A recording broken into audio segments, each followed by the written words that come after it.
So as we know, today is our first Sunday of this 2020 year, and it's a time that we come to worship together and to share the hope for the journey that we have. And now we spent time in Advent and leading up into Christmas talking about the journey, talking about the road that we're on. But 2020, this new year, doesn't represent just a culmination of those things. Okay, it's really about continuing on the journey, about setting a course for where we're going to go as individuals and as a church in this year to come. But I want to challenge us a little bit this morning not to think of it just in terms of destination of, well, as a person I want to be here, and as a church we want to be here. But I want us to think about it as a mode of transport. How are we going to get there? What is our attitude going to be like as we travel and journey this life together?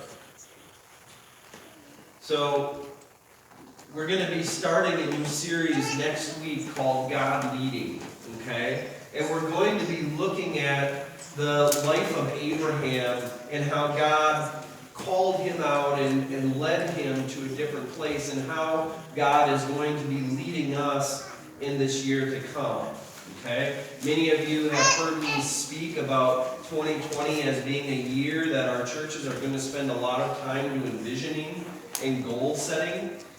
But part of that is going to be how God leads us, how we're going to walk in obedience along that path as He lays that before us. So I ask you the question as the road goes ever on and on, where do we go from here? And how do we go from here? Now our Old Testament scripture this morning comes from the book of Ecclesiastes, and it's a well-known verse. I mean, if you read anything in Ecclesiastes, you generally read chapter 3, and that is, to everything there is a season. All right? Now, back when they still made good music, you could hear the birds sing this song, turn, turn, turn. So let's hear what Solomon in this wisdom literature has to say to us this morning. So he says there is a time for everything and a season for every activity under the heavens. A time to be born and a time to die. A time to plant and a time to uproot. A time to kill and a time to heal. A time to tear down and a time to build. A time to weep and a time to laugh. A time to mourn and a time to dance. Now many of us, I think, understand these two extremes, that again, that throughout our lives we see these different seasons come and go in our lives. And many of us have done many of those things. And yet, folks, I want to talk and say that we are, I believe, in a season of change, that 2020 is going to lead us on new paths to different places. And for some of you in your individual lives, it means that maybe you need to let go of things that have not been serving you and prepare to go into a different season in your life. And for those of you that think everything is going really well, God still has more in store for you. And I will say the same thing for our churches, that again, I believe our churches are entering a new season. I've been a little tight-lipped about this, but I felt this almost since the time that I've come here, that our churches, both of our churches, are at a tipping point. And I truly believe that if we push and we work a little bit harder and we truly allow God to lead us, we're going to go over that hill and we are going to see some amazing changes in this church and in this community. And so I invite us to think about how that might happen, about how each of you might play a very special role in this time and in this place. So what does Solomon say to us? What is his invitation for us throughout this scripture? He says in verse 9, "So what do the workers gain from all of their toil? I have seen the burden that God has laid on the human race. He's made everything beautiful in its time, and He's also set eternity on the human heart. Yet no one can fathom what God has done from beginning to end. I know that there is nothing better for people than to be happy and to do good while they live. And so, folks, that's really the call this morning, the call to live. In the midst of everything, the call to live. So whether we're way up here and life is great and we are living in prosperity and abundance, or whether we feel like we have hit rock bottom and we don't have any place to go any lower, we know that God is with us, and what matters is how we respond to the things before us. So if we're way down here at the bottom, are we going to choose to succumb to our circumstances, to think all is lost, to just, as some people do as they read this scripture, prescribe to predestination and fatalism, that God's just going to do what God's going to do and I'm just this helpless thing? Or are you going to see the things God is doing and respond to them, allow God to transform and change your heart, and let Him lead you from that perhaps dark place to something better? And so, folks, Solomon's invitation for us is to live life and to live every moment. Again, whether they're good or whether they're bad. So, folks, I ask us the question again, how will we live in this year of 2020?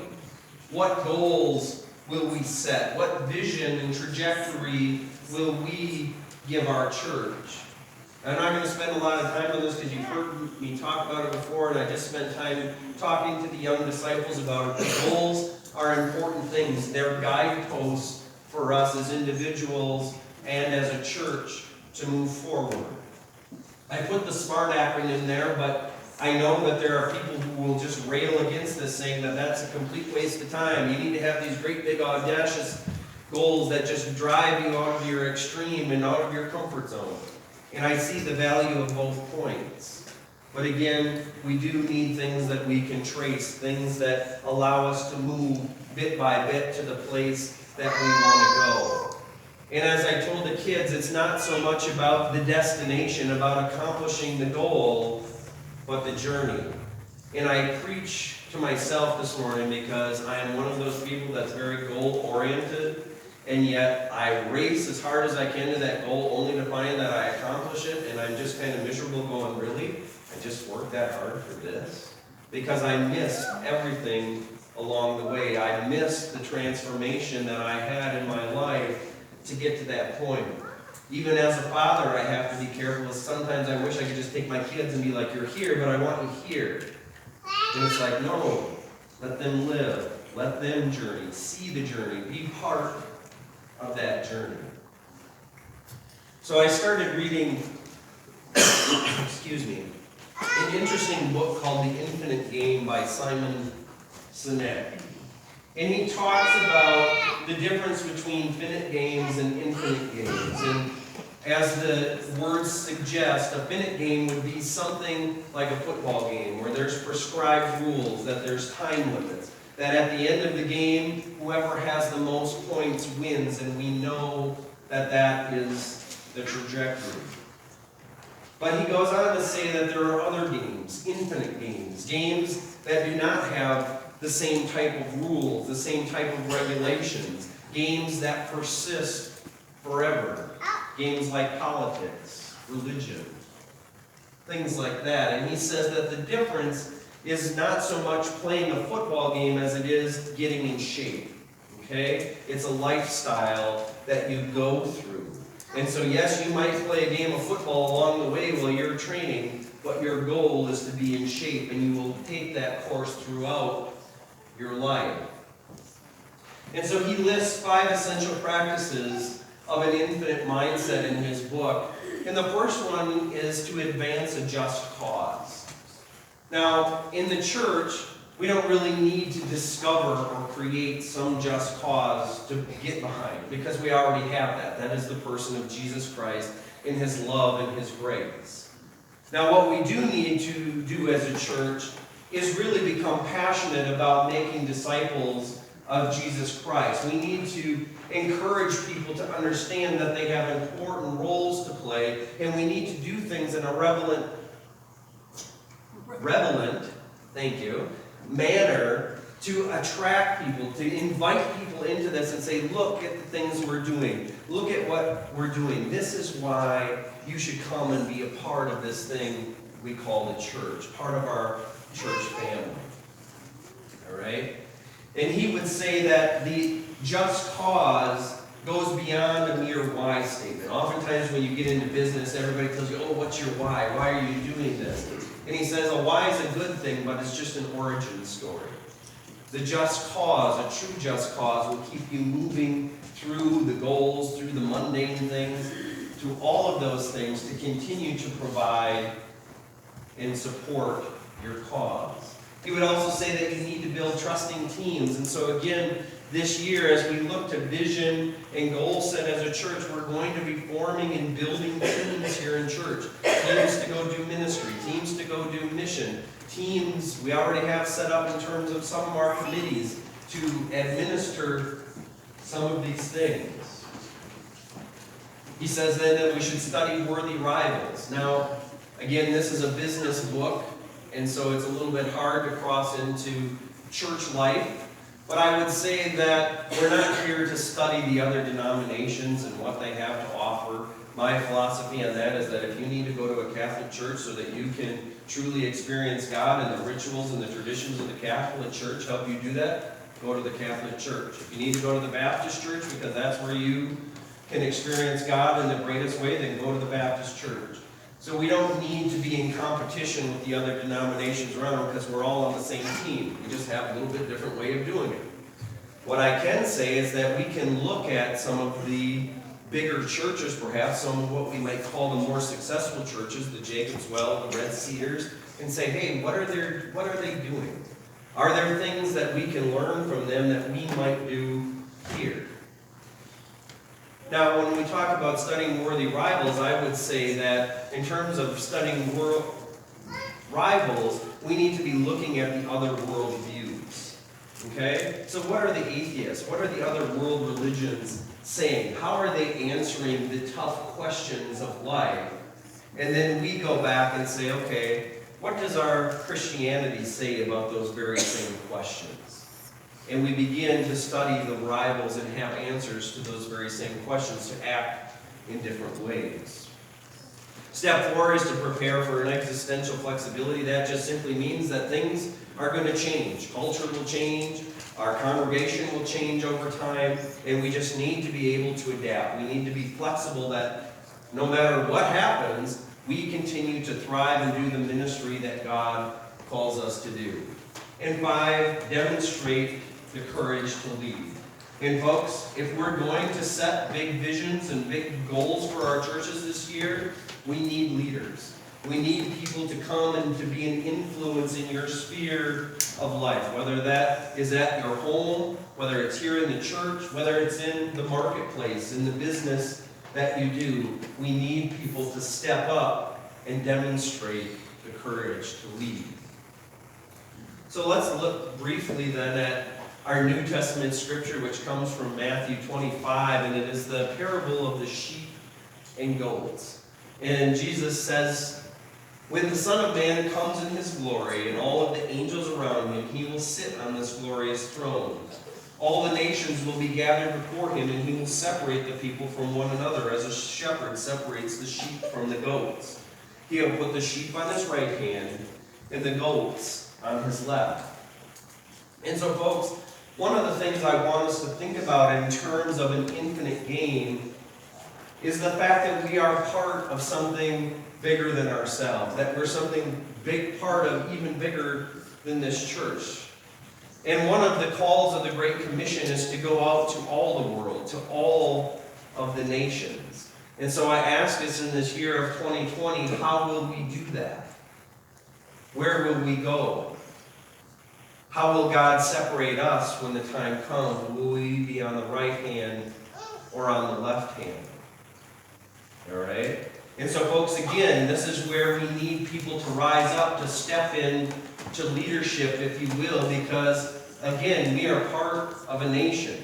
We're part of a world. And so I wonder and I question, and there's been a lot of prophetic writing on this, are we a sheep or a goat nation? All right?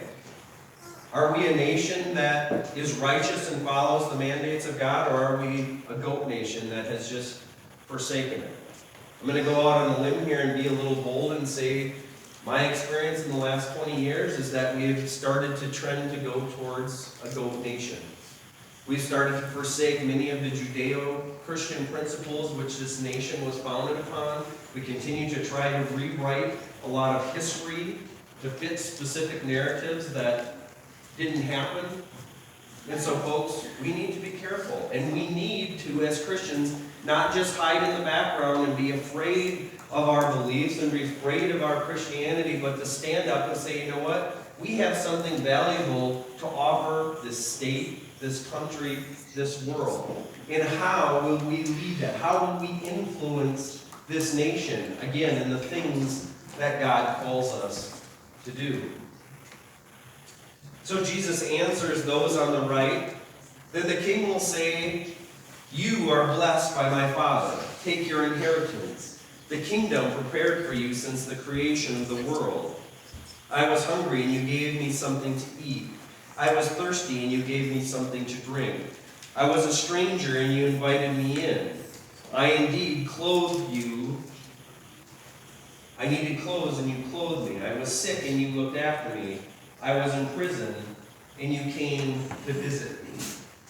Now, I read a commentary this week that just kind of made me shake my head. And they talked about this scripture really bullying Christians into performing these acts. And they really weren't happy that God would divide us in half. Because again, God's supposed to be all loving and all inclusive, right? But the difficult thing with this is that God is God. And yes, maybe our finite brains cannot understand all of the things that God is doing, but God is still in authority, and we need to accept that authority. Now, what I will say to this is that we're not saved by works.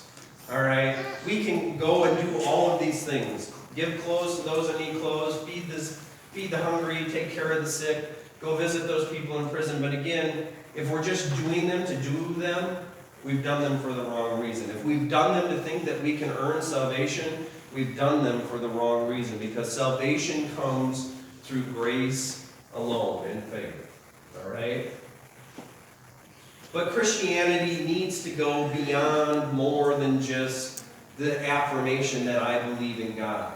All right? We're called to mature and grow as disciples of Jesus Christ. And again, when we talk about an infinite game, our religion, our Christianity is a game that we need to play or think about playing even beyond the years of our life.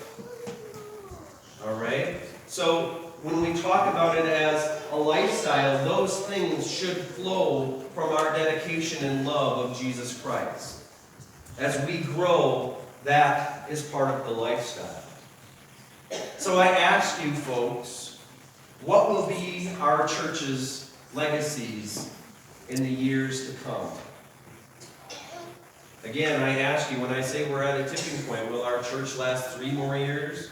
150 more years? 300 years?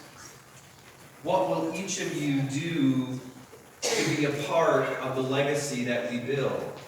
Now, Simon Sinek, again, when he talks about an infinite game and a just cause, would say that we need to think about the just cause or the thing we want to do as building this ideal house. So I ask you, what is your ideal church?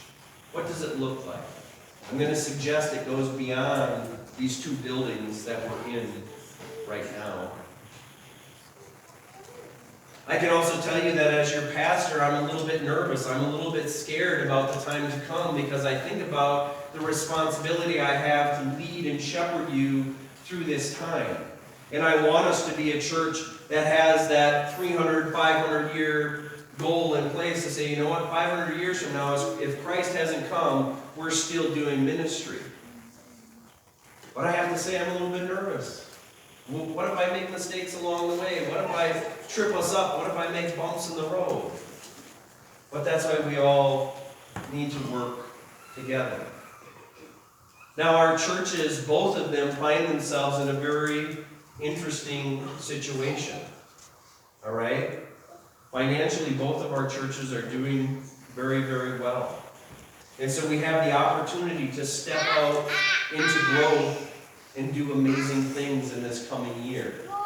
And it's not just about money. I don't want it to sound like that. But God has blessed us. God has gotten us to a point, again, where we're very close to just rolling over the other side and this thing exploding. I really, truly believe that. And I want to say one other thing this morning, because it's been made public in New Auburn, but they just received a memorial for $500,000 from one person. And so you talk about someone who had an infinite mindset, someone who said, I want this church to go and do ministry for years and years to come, and this person donated a sizable portion of her estate to that little church in New Auburn. So folks, think about that. Think of how much ministry that little church will now be able to do or continue to do because of that gift. And that was just from one person. Think about that when we think of collectively of how many people are in this room. And again, I'm not just talking about financial resources. I'm talking about the ministry we'll do. Yes, the financial resources, but the energies, the collective things that we share together. So folks, this is going to be an amazing year. I have some action steps for you. I would ask that you be in consistent prayer as we begin to vision and goal set for our churches. This is going to be a very important time, and again, I don't think we want to take a lot of bumps in the road. This isn't something that we want to do fast. This is something that needs some very prayerful discernment to make sure we have discerned God's will for our church, and then we need to boldly and actively and obediently walk down that path. Again, I would invite you to think about the infinite game mindset. How are you playing in your personal life? And also, how is the church playing? Are there changes you or we need to consider making so that we can continue leaving a legacy beyond even our years? Just as I told the young disciples, I hope all of you will make some personal goals. And again, how can you create goals to be a part and enhance these worship services and the ministries and missions that we do? And then finally, as both Matthew and Solomon gave us this morning, an invitation to live fully in this life this year, to have life and live it abundantly, as John would say. God bless.